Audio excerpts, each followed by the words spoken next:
Iselmilkom, illum se nkun qiegħda nitratta suġġett delikat, sensittiv ħafna li ġor miegħu ħafna tbatija. Huwa servizz ta' Stop the Violence and Abuse li huwa servizz għal dawk li huma l-aggressuri fil-vjolenza domestika. U miegħi għandi lill-social worker Michael Farrugia li huwa jaħdem fih dan is-servizz li jaqa' taħt l-appoġġ u ovvjament taħt ukoll FSWS il-Fondazzjoni għas-Servizzi ta' Ħarsien Soċjali. L-ewwel Sur Farrugia nirringrazzjak li tajtni ftit mill-ħin tiegħek, nirringrazzjakom lilkom u lit-tim kollu ta' social workers għax huwa xogħol jibes ħafna, intom taraw ħafna emozzjonijiet mhux faċli li taħdem dan ix-xogħol. Jekk ma jipportax nistaqsik, Michael, xtaqt inkun naf, jiena naftit fuq dan servizz ħdimt kont storja l-aħbarijiet. Is-servizz Stop the Violence and Abuse beda fl-1999, kellu isem ieħor dak iż-żmien. Intom tagħtu allura servizz lil dawk illi huma dawk li qed jikkawżaw il-vjolenza domestika. Tispjega li ftit kif jirnexxielkom iġġibuhom għax dinha hija sitwazzjoni mhux il-vittma darba dak l-aggressur.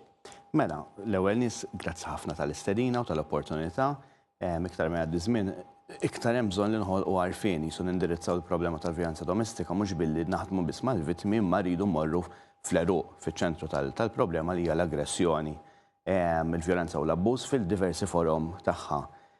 Bħalma semmejt tajjeb inti Marija jisu servizzi li jopera għal dawn l-aħħar kważi 30 sena ormai issa beda fl-1999 dak iż-żmien kien jismu Men's Services għax kien jaħdem b'mod esklusiv ma' irġiel li huma vjolenti u abbużivi lejn in-nisa tagħhom.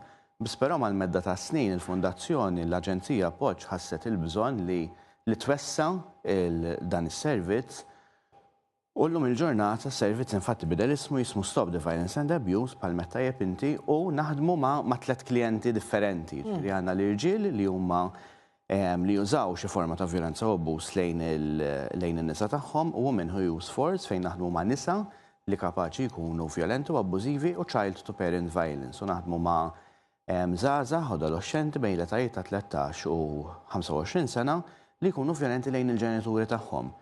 Ġifieri f'daw il-3 tipi ta' klijenti li semmejt, dejjem qed insemmu aħna f'kuntest domestiku. Bħalissa kemm għandkom klijenti li qegħdin jagħmlu dal-programm partikolari? M'għandniex pattern dejjem ta' klijenti. Bħala programm ikollna ħafna drabi nippruvaw ikollna żewġ cycles, ġifieri żewġ programmi li huma pjuttost intensivi, ġifieri dawn fihom 28 ġimgħa, 28 session jiltaqgħu darba fil-ġimgħa 3 sigħat. U jkollna 2 f'sena nippruvaw bħala programmi u bħala numru ta' nies fil-programmi jkollna bejn 6 u 8 kull programm. Biss però bħala nies imbagħad li jsir xogħol magħhom qabel il-programm jew inkella dawk li għal xi raġuni oħra ma jkunux eliġibbli jew adattati biex jagħmlu l-programm, ikollna bejn wieħed u ieħor jisu bejn 30 u 40 f'sena li jiġu u qed nitkellem biss għall-irġiel. Mbagħad ikollna nisa li jużaw il-vjolenza u l-abbuż u dak ħafna drabi jkollna qisu kien jieħdu average ta' snin mill-2017 infetaħ il-servizz għal Women Who Use Force u Child to Parent Violence jisu jkun hemm massimu ta' 7-8 f'sena u mbagħad tfal Child to Parent Violence in-numru kull ma jgħaddi iktar qegħdin jiżdiedu. Bis-serjetà? Meta bdejna fis-17 forsi kien ikollna xi 12 f'sena ġielna żgħira żjed. Kmin sejjer żball bħala statistika sena oħra kien hemm fuq minn 30 referil sena u għax qed ikollna aktar għarfien fuq bħala child to parent violence. Child to parent, l-etajiet x'inhuma biex nifhem aħjar? Mela bejn it-13 u l-25 sena. Sewwa, ġifieri jistgħu jkunu adulti għax ikunu qabżu 18 sena. Dak ngħidulhom young adults bl-Ingliż, adulti żgħar, ġifieri jkunu b'xi mod jew ieħor ikunu għadhom iktar allaċċati mal-familja tal-oriġini tagħhom. Fuq 30 huwa numru u fil-fatt meta tara l-każijiet tal-qorti tara kemm frekwenti din ukoll il-vjolenza li tintuża fuq il-ġenituri. Issa jiena li xtaqt inkun naf ukoll kif jirnexxielkom iġibuhom għax kun hemm ordni tal-qorti li bil-forsi jridu jagħmlu l-programm tkun parti forsi.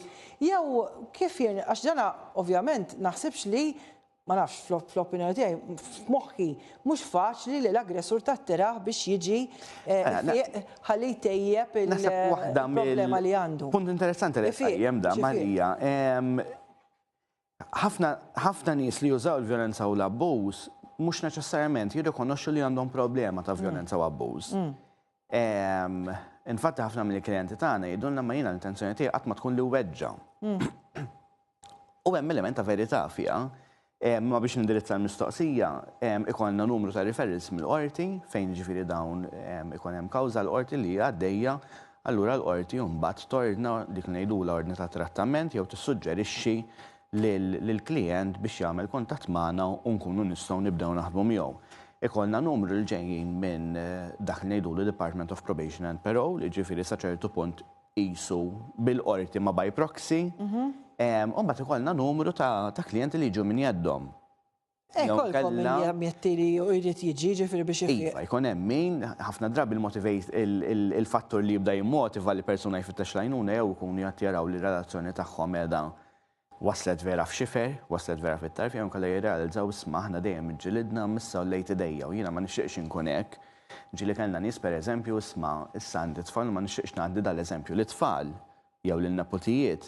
Ġifieri jkun hemm ħafna fatturi differenti li jimmotivaw il-persuna li jagħmel kuntatt magħna. Nifhem li kull każ huwa għalih, kull każ individwali ma tistax tqabblu ma' każ ieħor, jiġifieri dik nifhemha ħafna, imma hemm xi tip ta' pattern li taraw li għalfejn bniedem jasal biex jieħu dritta tiegħu irid jerfa' jdeh. Kwarta mhux biżżejjed imma naħseb. Għandek raġun. Hemm diversi patterns, forsi ħafna nies jemmnu li jekk it-tfal ikunu esposti għal vjolenza meta kienu żgħar huma stess ħajamlu hekk. U hemm element ta' verità fiha ma jfissirx imma li kull min kien espost għal vjolenza ħajkun persuna vjolenti once li ġala darba jikber. Sfortunatament naraw ikollna każijiet fejn għal xi raġuni jew oħra fit-tfulithom il-vjolenza kienet ġiet innormalizzata. Allura li hija xi ħaġa normali li jiena nkun vjolenti. Issa tajjeb li nagħmel aċċenna hawnhekk meta nitkellem fuq vjolenza u abbuż.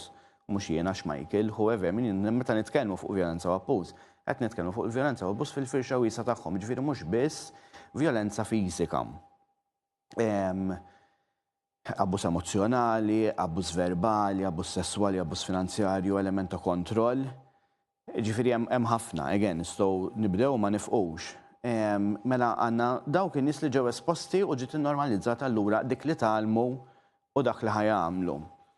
Hemm ukoll element b'saħħtu ta' aħna ngħidulu dak l-element ta' kunċett patriarkali fis-soċjetà u mhux biss fis-soċjetà Malti qegħdin naraw madwar id-dinja kollha li għal mijiet eluf ta' snin ir-raġel kien dejjem privileġġjat fuq il-mara u hemm dak is-sens ta' jett, jiena għandi l-jett għax jiena ir-raġel, jiena ħammexxi l-flus, jiena ħanagħmel deċiżjonijiet l-importanti, jiena għandi kontroll u għandi dritt inkun naf. Meta fil-verità inna nħarsu lejn units ta' familja, koppja ġifieri mhux neċessarjament dawn ikunu żewġ persuni miż-żewġin, żewġ persuni li qegħdin f'koppja. Koppja irid tkun hemm dik li ngħidula qisu l-ekwalità bejniethom. Ġifieri ma jistax ikun hemm persuna li qed jipprova jew tipprova jieħu l-jett fuq il-persuna l-oħra. Ġifieri niftakar waħda mill-persuni li influenzat ħafna x-xogħol fil-qasam tal-vjolenza domestika f'Malta dejjem kienet tina l-eżempju meta tallimna sakemm jisu argument ras imbras, argument imma ħajbqa' argument. Meta jkollok persuna ħajprova jisħaq il dak li jkun ħaniġi jiena minn fuq, hemmhekk ħajibdew jeskalaw l-affarijiet. Imbagħad hemmhekk fejn l-argument dak li aħna nirreferu għalih bħala marital argument jibda jimxi eskala għal argument li potenzjalment ħajeskala f'inċident ta' vjolenza jew abbuż. Ikollokkom ejja ngħidu għandkom persuni li dawn huma jwettqu l-vjolenza domestika jew abbuż li meta jiġu għandkom forsi bordi tal-qorti ma jkunux iridu jikkooperaw u jekk ma jikkooperax jiġri f'dak il-każ. Nerġa' ngħid qisu ħafna nies li ħafna mill-klijenti tagħna mhux neċessarjament ikunu konxi li huma għandhom problema u li qed jużaw il-vjolenza u l-abbuż. U jekk inti m'intix konxi għandek problema allura by default awtomatikament taħseb li dak li qed tagħmel huwa tajjeb. Jiġifieri forsi iktar milli ma nikkooperawx ma jkun hemm ċertu reżistenza mhux ovvjament imma persuna ħasibha diffiċli biex tirrealizza li isma' jiena kont qed nikkawża ħsara lill-partner tiegħi, lill-mara tiegħi, lill-uliedi. Ġifieri dak huwa proċess għalih waħdu. Il-qorti ovvjament aħna bħala professjonisti obbligati li nirrapportaw lura l-qorti x'ikun qed jiġri fl-andament tal-każ u mmexxu minn hemmhekk fil-verità. M'hemmx każ wieħed li jista' jtieħed bħala eżempju għal kulħadd għax kull każ huwa differenti, jiġifieri anke mal-qorti. Jiġifieri hemm min forsi l-qorti tibqa' tistidilna biex aħna nibqgħu nippruvaw naħdmu mal-klijent. U mbagħad sfortunatament jekk ikun hemm sentenzi sospiżi jew nkella kondizzjonijiet oħra jista' jagħti il-każ li jkun hemm konsegwenzi li huma iktar serji. Sfortunatament wasalna biex nagħlqu taraw riżultati pożittivi wara trattamenti li tagħtu? Naraw. Jiena ikollna f'social work fil-qasam tal-helping professions mhux bis-social work f'terapija huwa relattiv is-suċċess. Jien anke jkolli klient li qatt ma ġie għall-għajnuna ma jibqa' jiġi b'mod konsistenti għalija nibda minn hemm dak huwa suċċess. Imma naraw sejjer fejn il-persuni jkunu waqfu ġew konxji ġifieri kellhom l-għarfien, ġabu l-għarfien ta' xi vjolenza u abbuż u waqfu jużaw il-vjolenza u l-abbuż. Michael, vera ħadd pjaċir però di titkompla titterġa' għax għadna kemm issejna letteralment it-tip tagħha. Dak kien Michael Farrugia, social worker fi ħdan l-Aġenzija Appoġġ ma illum tkellimna fuq is-servizz ta' Stop the Violence and Abuse. Grazzi li segwejtuna.